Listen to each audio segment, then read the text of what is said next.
Life as We Know It with Tom Walton. A few months ago, I spoke of the dramatic and undeniable changes in the newspaper industry and noted that dwindling home delivery circulation did not necessarily mean fewer readers.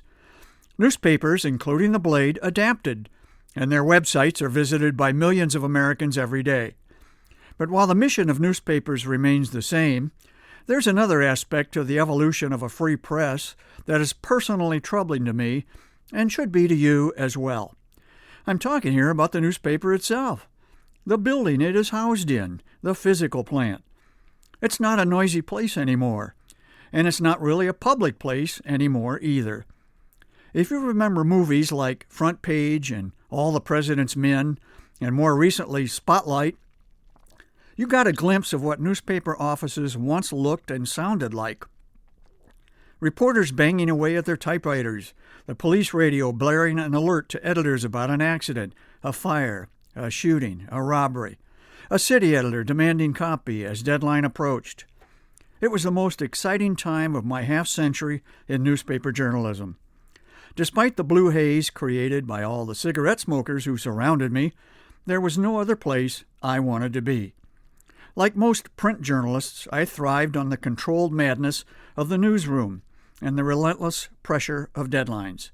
If I had a week to finish a story, I'd take a week. But if I had just 20 minutes to get it done, I'd find a way. Less than an hour later, the finished product would arrive at my desk. The old cliché hot off the press, well, it was literally true. The paper was still warm to the touch.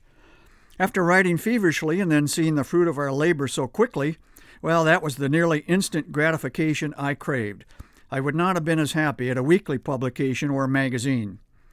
Back in the day when The Blade was still published in the afternoon, we would wait for the rumble 3 floors below us as the presses began rolling. Tour groups would come through and folks' jaws would drop when viewing and hearing the giant presses as they picked up speed. But nowadays the public doesn't visit the newspaper much unless it's to transact business with the advertising or circulation folks. The presses, they're gone. I remember with great pride that newspapers were once regarded as a haven, a place where the doors were always unlocked and anyone with a gripe knew he or she could be heard. I worked for many years at the Monterey Peninsula Herald in California, a newspaper owned in the 1970s and 1980s by The Blade. And I recall with fondness the characters who would show up at my office door. One woman in particular, who ran for office every year and never won, made herself a nuisance to much of the community, but she knew she would not be turned away at the Herald.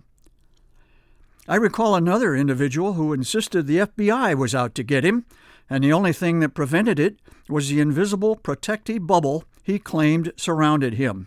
We got him some help. My point is that changing times have relegated much of that openness to the past. Now everyone must have a pass to get in. Newspapers have survived, but on a personal level, another cliché really does apply here. I will always lament the loss of the good old days.